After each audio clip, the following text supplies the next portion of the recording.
Good morning. Dr. Robert Stickgold has spent his waking professional life investigating all that happens in us while we are asleep. Currently a professor of psychiatry at Beth Deaconess Medical Center and Harvard Medical School, and a visiting professor in MIT's Media Lab, Dr. Stickgold was trained as a biochemist, receiving his BA from Harvard University and his PhD from the University of Wisconsin-Madison. But his scientific endeavors span disciplinary boundaries that reach from biochemistry and neuroscience to consciousness, cognition, and clinical psychology. And his discoveries have advanced our understanding of this important human condition from molecules to mental function. Dr. Stickgold has to his credit over 100 scientific publications, many in premier journals such as Science, Nature, and Nature Neuroscience, and his findings have been cited over 40,000 times in the work of other scientists. And as evidenced by his presence with us today, he has been very generous in sharing his findings beyond the bounds of his discipline, appearing on PBS NewsHour and National Public Radio, and sharing his findings in articles that you may have read in the New York Times, Time Magazine, Newsweek, or the Washington Post, among others. Dr. Stickgold's research has contributed to understanding the role that sleep plays in many aspects of our lives, but he's been a pioneer in identifying the vital role that sleep and dreaming play in remembering the information and events of our lives, much of which he recounts in his fantastic recent book, When Brains Dream, co-authored by Antonio Zadra. With such an energetic and extensive record of accomplishments, I can't help but wonder when Dr. Stickgold finds time to sleep, though his creativity, sharp memories, and synthesis of ideas clearly suggest that he does. And I can only imagine the stuff of his dreams. Please join me in welcoming Dr. Robert Stickgold.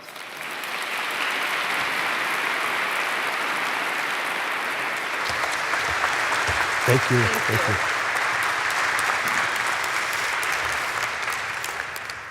you. Wow. This is quite the setting and quite the introduction. Thank you.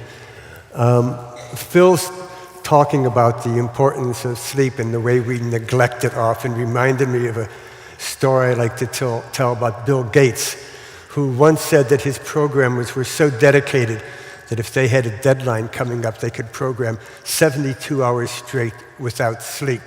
And my response was yes, and the product was Windows. I also want to thank Lisa Heldke, whose comment last night at our dinner calmed me down some when she told us that it's okay if we swear.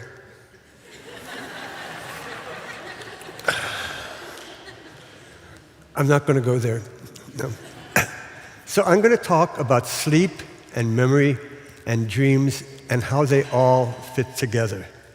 Since I'm the first speaker, I've taken on the obligation of introducing you, the audience, to sleep more generally. So I'm going to tell you some things about sleep, and I'm going to start with the bad news. If you don't sleep, you die. When you experimentally sleep-deprived rats, they die in 2 to 4 weeks. All of them.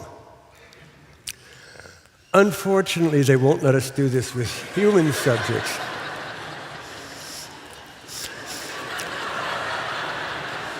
But there is unfortunately a biological disorder which serves as an example in humans, a rare genetic disorder that has the same effect, and it's known as fatal familial insomnia, which sort of says it all. It's a prion, it's genetic, it's caused by do I have a pointer on this?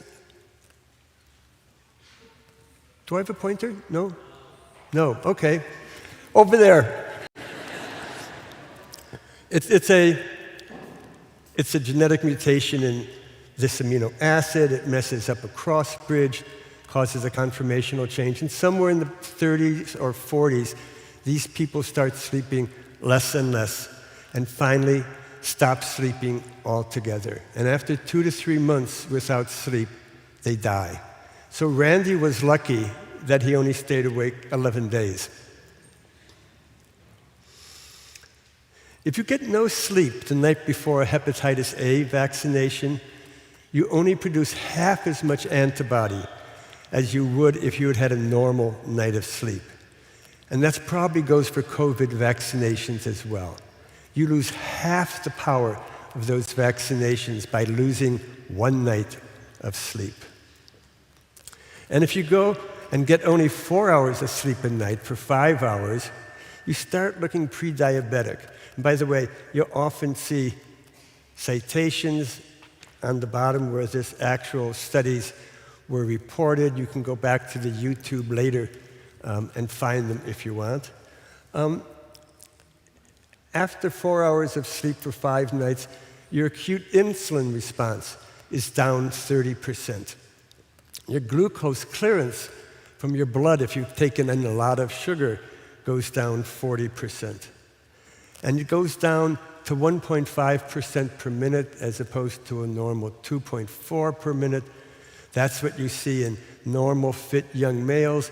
But if you look at older adults with impaired glucose tolerance, it's down to that low level that you see in college students who've had 4 hours of sleep a night for 5 nights. And I won't ask those of you in the audience who are students who have been in this condition to raise your hand, but it's not uncommon for this to occur.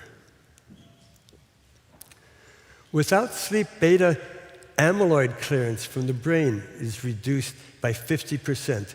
Beta amyloid is involved in the production of those amyloid plaques that are involved in the development of Alzheimer's disease. So poor sleep probably predisposes you towards Alzheimer's. Not so important to the college students in the audience, but those I see further back might want to think about this.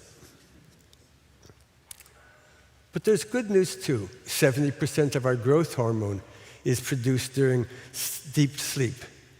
It correlates with the amount of slow wave sleep in the first cycle of the night.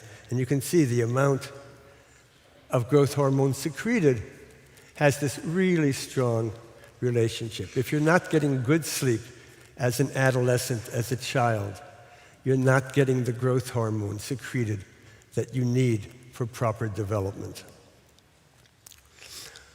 Or that's true for 20 to 30-year-old men. For some reason, women secrete more of their growth hormone when they're awake. So what was that slow wave sleep I talked about? So now you get the 5-minute primer about sleep. No exam, don't have to remember it. A good night's sleep is not a consistent event. You go through periods of deep sleep down here at the bottom, lighter sleep, and REM sleep, which is not named after the band. Please help me here. Rapid eye movement sleep, when in fact the eyes start moving back and forth at a terrific velocity. They alternate through the night in a 90-minute cycle. The 90 minutes is pretty consistent across the night. You've got a short sleep onset. Most of that deep sleep comes in the first third of the night. Most of the REM sleep comes in the last third or last half of the night. And then this middle stage 2 non-REM sleep is sort of distributed throughout the night. No clue why this happens. We have no idea whatsoever. These are the changes you see that we see in the laboratory when we hook people up. You can see the changes in the EEG as you go into deeper and deeper stages of sleep. This is the slow waves that give stages 3 and 4 the name of slow wave sleep. And then in REM, the EEG becomes much more active again, looking almost like a waking EEG. We see changes in eye movements. Here's the rapid eye movements of REM sleep, these bursts of saccades back and forth. Interestingly, when you're first falling asleep, we have these slow rolling eye movements where your eyes just roll back and forth at about this speed. And that event seems to be connected to actual losing connection to the outside world. And we see changes in muscle tone, as you might expect. As you go from wake into deep sleep, your muscles become more and more relaxed. But interestingly, when you go into REM sleep, you develop an actual atonia, a paralysis of your muscles, which turns out to be critical because in individuals where that atonia breaks down, they act out their dreams. So it seems to be a preventative measure that has evolved to keep us from acting out our dreams as we sleep. Neuromodulation of the brain changes dramatically across the sleep cycle. So we've got acetylcholine, norepinephrine, also known as noradrenaline, 5-hydroxytryptamine, which is serotonin. All of these are being released at high rates when we're awake. When we start to quiet down towards sleep, so does the release of these neurotransmitters. And when we go into slow wave sleep, we see some sort of differentiation, with acetylcholine release becoming much less and these being maintained. Then when you go into REM sleep, it all flips on its head. Now the release of acetylcholine in the brain is greater than at any other time during wake or sleep. And the release of serotonin and norepinephrine is completely shut off. Now, most of you won't be familiar with these names or these chemicals. Oh, wait. Oh, no. Well, you're going to stay unfamiliar with those names. I sent a copy of my talk, and then I modified it and put that onto a thumb drive, and then I modified it more. That's the curse of not having these 3x5-inch, these 35 millimeter slides, where once you do it, you're stuck with that. So I digress. So you also see changes in regional brain activation across the sleep cycle. So when you're in REM sleep, the anterior cingulate, the amygdala, a bunch of midline limbic structures involved in emotional processing, they become more active in REM. I'm just looking. And other regions, most notably dorsolateral prefrontal cortex, my favorite name in the world. I thought about naming my daughter that, but my wife, no. This is a structure in the brain that's responsible for logical reasoning, executive control, impulse inhibition. And when you go into REM sleep, when we have our most intense dreams, that region of the brain shuts off completely. So in REM sleep, and in our dreams in REM sleep, we have this lack of executive control. We have this loss of inhibition. And we have this increase in emotional activity, experience, that's driven by those midline limbic structures. And we even see changes in the direction of flow of information. The hippocampus is where we store new memories, and it turns out that during non-REM sleep, we see that information flowing out into the rest of the brain. And into REM sleep, we see the information scattered over the rest of the brain flowing into the hippocampus. All of this really is designed to say to you, back one, that when we sleep, we don't just shut off. That's what it feels like to all of us, that our brains sort of shut off and relax and nothing happens. But in fact, the brain is working the entire time we're asleep. And that's what my talk is supposed to be about. That's my introduction. When we sleep, we see improvements in what we learned before we went to sleep. This is a simple little task. You have to type the sequence 41324 with your left hand up on the keys. It's a gnarly little sequence. It's not that easy. We have subjects type it for 15 seconds as quickly and accurately as they can. Pause for 30 seconds. Do it for another 30 seconds, over and over for a dozen minutes. And they get better at it. They start out being able to type about 14 sequences. They get up to about 23 or 24. You can see they seem to pretty much plateau after the first 4 or so. And you notice that there's no difference whether we train them in the morning or the evening. There's no circadian component, if you will, to this learning. So what do? We take those last 2 trials and we take that as their post-training level of accomplishment. We send them away for 12 hours, we bring them back and have them do just 2 more trials, okay? There's their performance at the end of training, in the evening and the morning. 12 hours later, they look like this. The ones who were trained in the evening and have had a night of sleep are 15 to 20% faster and more accurate than they were when they finished the night before.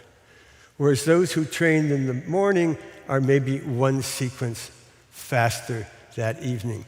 If you've ever had this experience like you're trying to learn a Chopin etude and you reach a part that you just can't get, and you slam the piano cover down in irritation and you go off, and then you come back the next day and you open up the piano and you play it perfectly the first time through. Most people think it's because they were tired when they were done practicing and they couldn't do it then. But in fact, they got better at playing the piano over their night of sleep. Now, fortunately, those who trained in the morning haven't lost it.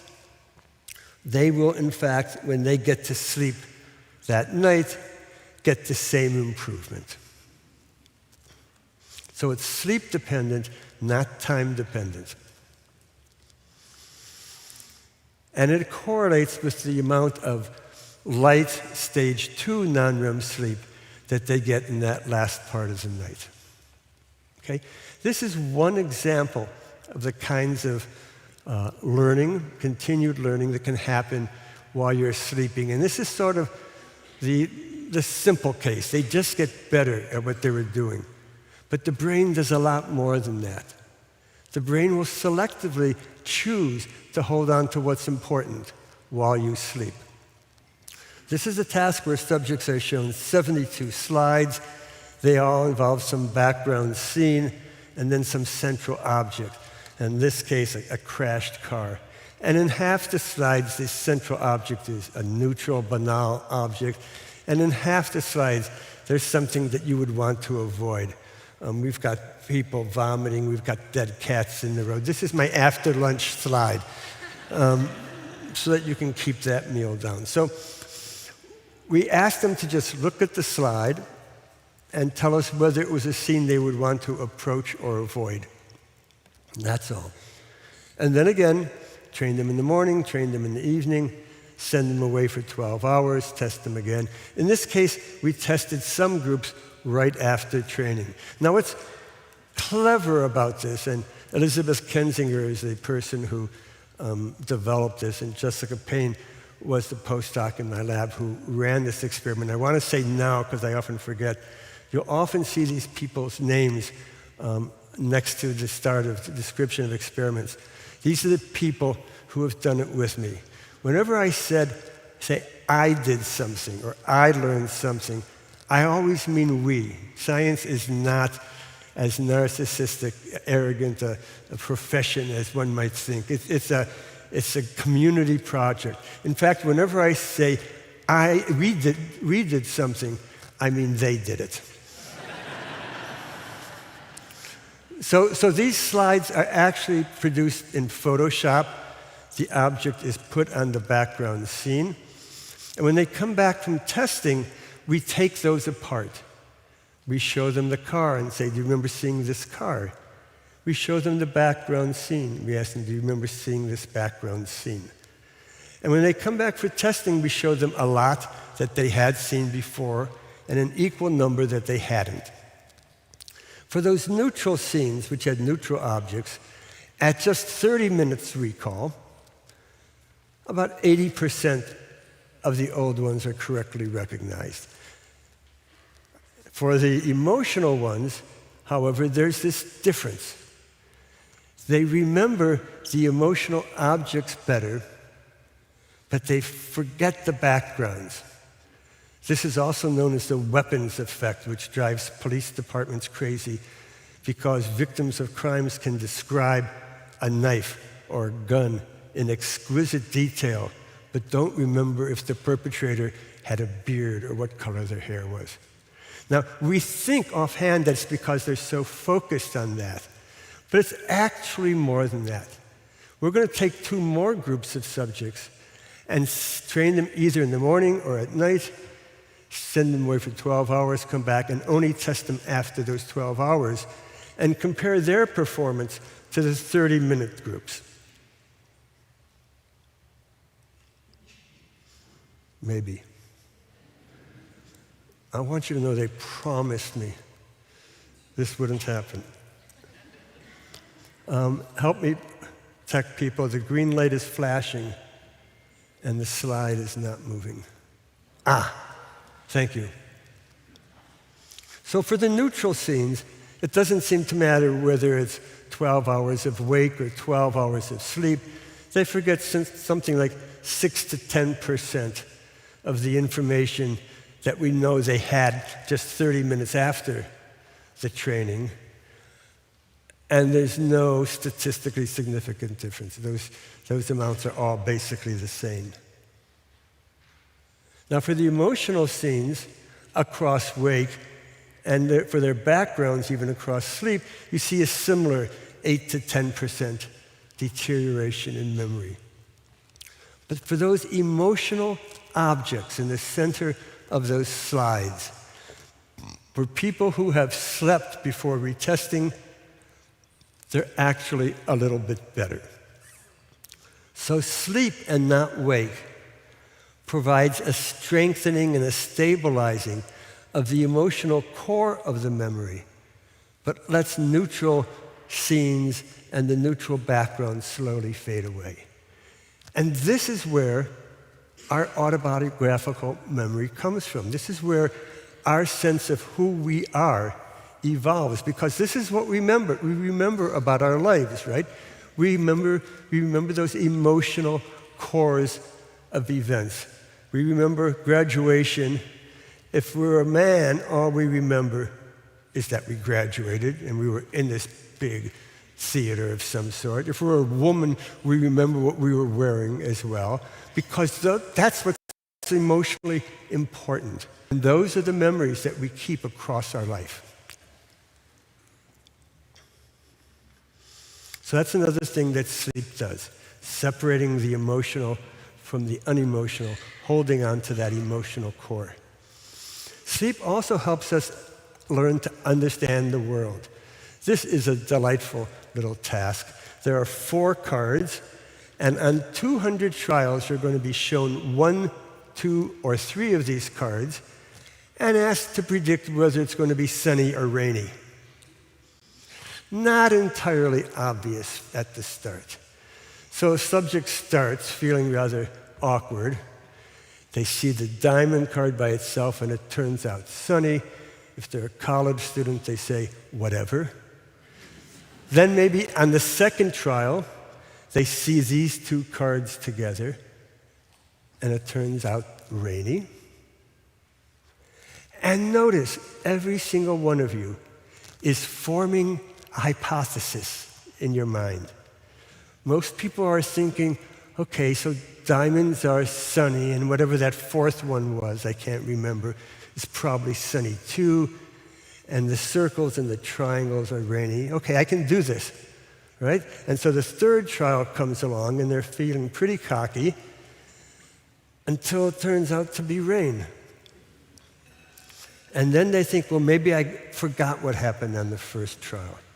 But that's not what's going on. It turns out that each of the 4 cards has a certain probability of being associated with sun or rain.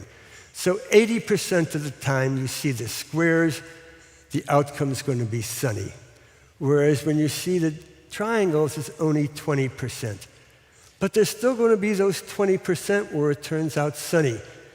Humans, it turns out, are very good at learning the sense of these things, but very poor at learning the rules. So most kids learn about throwing a pair of dice, that 2s and 12s are likely, and something like 6, 7, or 8 is the most common, but they have no clue why, and they couldn't make those predictions. That's how it works with these kids. For the subjects in this study, we give them 200 training trials where we show them cards and ask them to guess the outcome. Immediately afterwards, give them 100 test trials where they're not told what the outcome is. They just have to guess. And in fact, they get 70, 80, in some cases even 90 of them correct in the sense of they predict, their answer predicts the most likely outcome. Nobody gets 100. We send them away for 12 hours, same old, and bring them back. It's a probabilistic test. So those who were trained in the morning and tested after 12 hours awake are maybe a couple percent better than they were on the training at the initial test. So they haven't forgotten it over 12 hours, which is good. But the ones who were trained in the evening and tested the next morning are 11% better the next morning.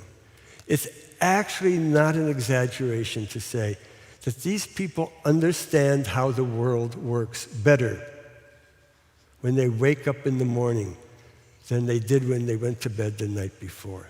And this is another one of the gifts that sleep gives us. And in this case, that's the version control again. So it turns out, in that case, that the amount of improvement, can I get back there? The amount of improvement after sleep is highly correlated with the amount of REM sleep you got during the night.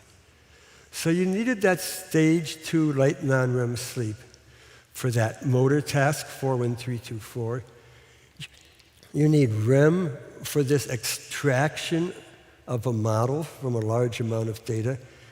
And it turns out that if you're trying to just memorize word pairs, think irregular French verbs, it's that deep, slow-wave sleep that's critical. So the different stages of sleep serve different functions in memory processing. Now, we also dream. And one can't avoid the question of, first of all, and thank you, Lisa, why the hell do we dream at all? And if we do, and we know we do, why do we dream? What is the biological function of that dreaming? If you take people and train them to navigate on the screen through a 3-dimensional maze like this one, to learn where the exit is in a maze, and have them practice navigating through the maze, and then test them by dropping them in different places and seeing how long it takes them to get to the exit. And then we send them away and we bring them back and we test them. In this case, it's just for 90 minutes. And in that 90 minutes, they either get a nap or they're kept awake. A 90-minute nap on many of these protocols gives as much improvement as a whole night of sleep, by the way. So don't knock those people who take naps. But Aaron Walmsley, who ran this study, also woke them up at various points during their nap to collect dream reports. From sleep onset, from that light N2, stage 2 non-REM, and then again when they woke up in the morning. And what she found is that when she tested people afterwards on their ability to find the exits, people who reported no dreams related to the task, to the maze, showed no improvement. That's measuring how long it took them to get to the exit. This measures how far they traveled through the maze to get to the exit. But for those who, on at least one occasion, reported a dream related to the task, showed dramatic improvements in performance. What did they dream? I can see the maze, and I think if we could swim above it, we could see everything. Or I was like standing in the middle of a maze waiting for my friend to find me, and I was waiting, and she just kept going around and around, calling my name. Or we were just walking through it, but it was like a formal maze, one of those outdoor ones made out of like hedges and bushes. These are not going to help people do better at retest. This is not giving them any.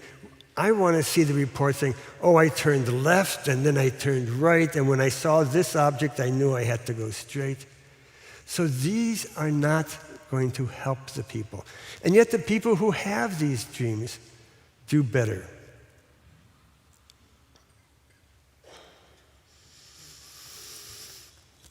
We'll come back to the question of what's going on.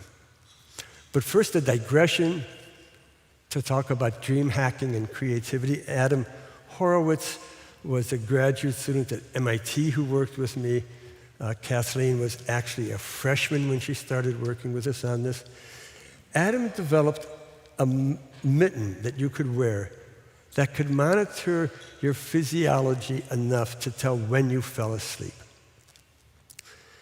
And he did a study where he would bring people into the lab, and then for a 90-minute nap time, he would tell them to go to sleep, and when the physiology determined that they were asleep, he would let them sleep for 1 to maybe 5 minutes at the most, wake them up, collect the dream report, tell them to go back to sleep again.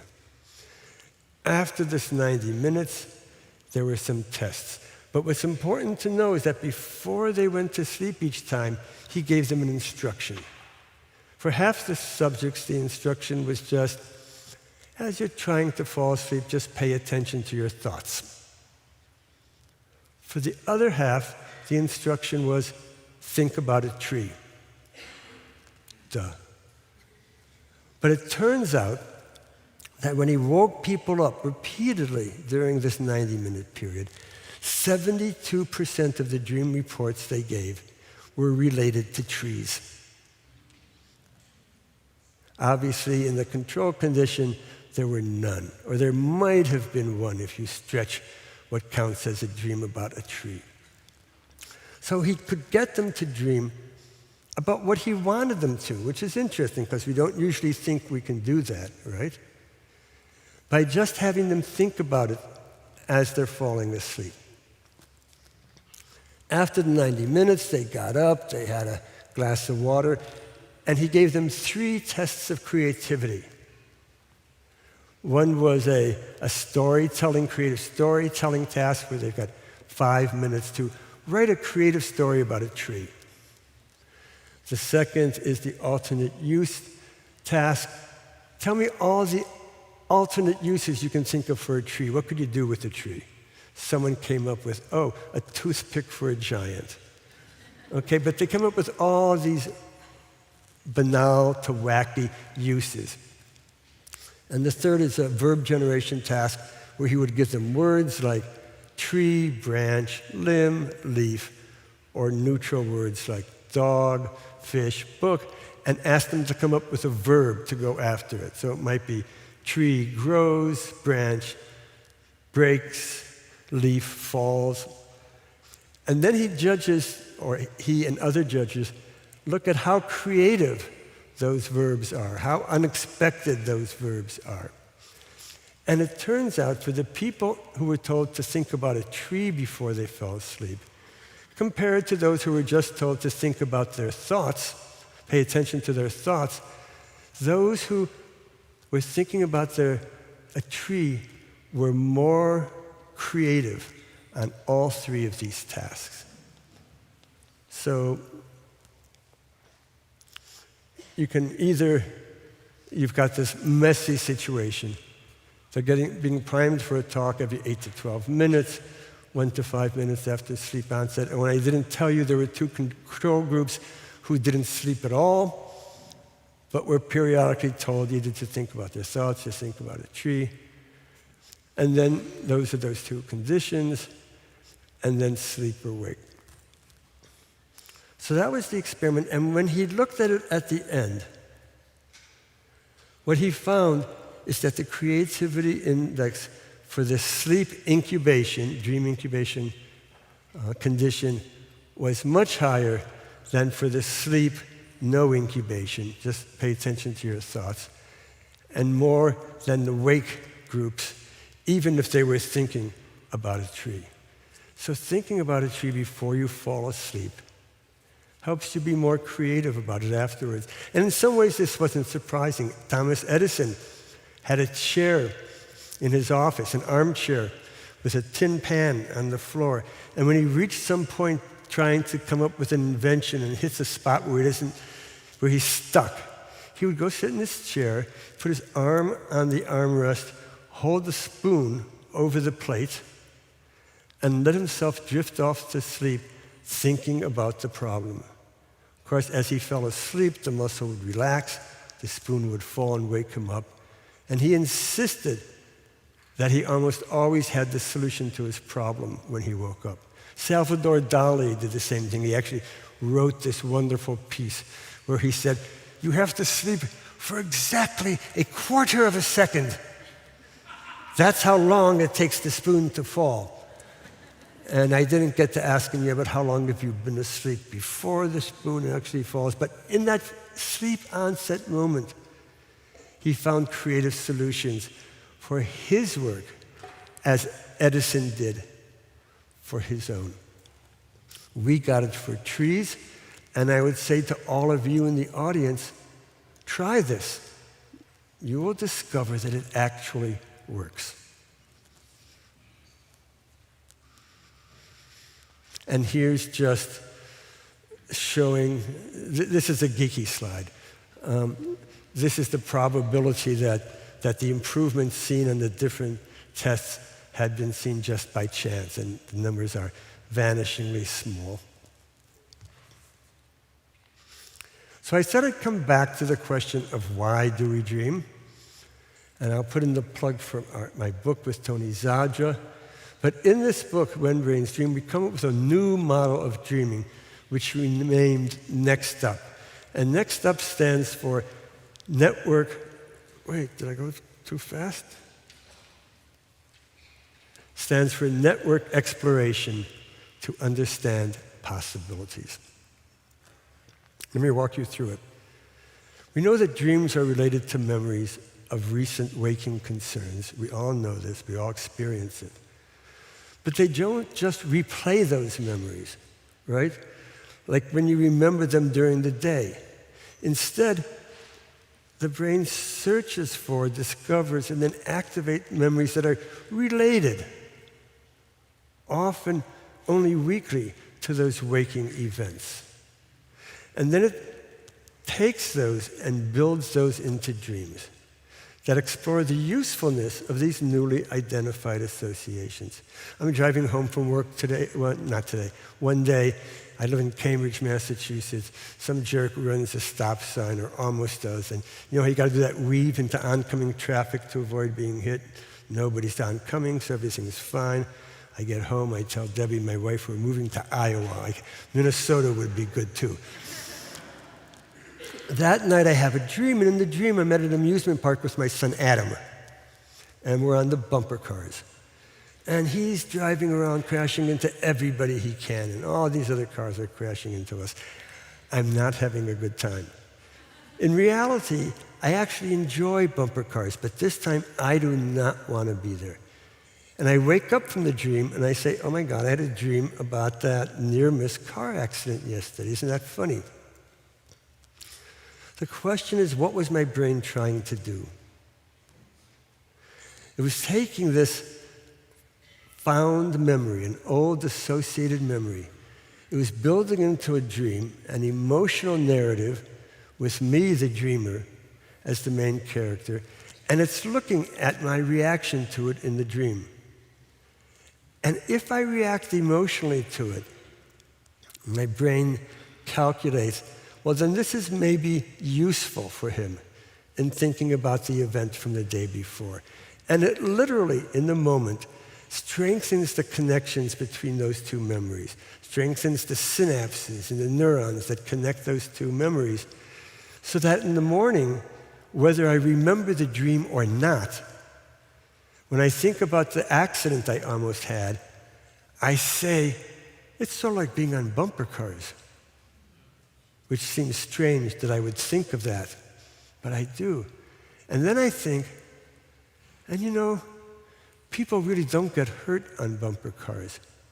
I had this sort of catastrophic thinking after the near miss, like I almost got killed. But this is someone coming through a stop sign at maybe 10 miles an hour on the passenger side. He might have thrown my back out again, but it wasn't as dangerous as I thought it was.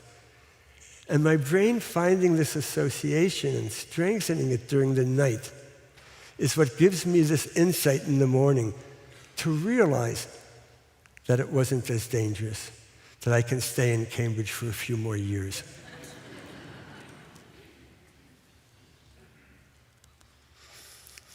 So that is what we think is the function of dreaming. Most sleep-dependent memory processes, like the ones I showed in those various tests, serve to strengthen or extract information from recent memories, seeking answers. This is what we call convergent thinking. We take all this information and we pull it together into one central answer. But in a classic case of divergent creativity, dreaming doesn't do that. It doesn't have a problem it's trying to solve. It's got a problem that it doesn't even understand what the question is. And so it goes looking for possibilities. It came up with this memory of bumper cars, and my brain didn't calculate that that was actually a useful memory to connect, just that it might be. It's sort of saying, like a therapist might, well, try this on for size. See if it makes any sense. This is the function of dreaming. It's network, associative memory network exploration to understand possibilities, to give us insight into old memories that might be useful to understand our current situation. It's what a good friend or a family member, a therapist does with us when we're trying to work out problems. This is the poor man's therapist, and we all have it. I just want to finish, I think. Who knows which copy of my talk is? By pointing out the fact that we dream differently in different sleep stages.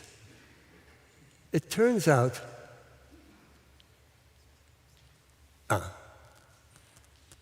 backing up a bit, we know from those memory tests that memory processing differs across the night. I mentioned to you that if you're trying to learn word pairs, that slow wave sleep early in the night is important. That if you're trying to learn motor skills, stage 2 non-REM is important. And that if you're doing emotional memory, gist memory, or rule discovery in the example I showed you, that REM sleep seems to be critical. And no one ever talks about, what about dreaming? Does dreaming have different functions in different sleep stages? We know that the dreams are actually different. We've known that for decades, that they have slightly different qualities in REM versus non-REM versus sleep onset. But I'll do it just with those examples I gave from our study. Sleep onset, it turns out, appears to serve the function of identifying and tagging those memories that require subsequent processing during sleep. That's why the thinking about tree gets into those dreams, because the brain says, okay, that must be something that's kind of important. You all know the phenomenon of those pre-sleep thoughts, right? Some of you fall asleep relatively quickly, some of you take longer. But what's going through your head before you fall asleep? It's things you haven't finished. It's things you didn't get done that you have to do tomorrow. It's conversations you had that you don't quite understand. When someone said to you, oh, that's going to turn out well, isn't it? And you're not quite sure what they meant. These things that are still mulling around in your head. And your brain is automatically, out of your control, replaying these as you're trying to fall asleep and setting them up to be tagged for later processing during the night. This dream that I showed you before is from sleep onset. I can see the maze, and I think if we could swim above it, we could see everything. They're actually really close to rethinking what actually happened. By the time you get into non-REM sleep, you're exploring strong associations to that memory. It was like standing in the middle of a maze waiting for my friend to find me. And then when you get into REM sleep, the brain is now exploring weak, more distant associations, and you get these dreams like walking through a formal maze that's like hedges and bushes. It's like your brain is taking you through a series of steps, taking you to more and more unlikely, remote associations, seeking out for you each and every time some old association that might be useful to you in the morning. Putting this all together, sleep and dreaming carry out what may well be the most sophisticated functions that the human brain performs.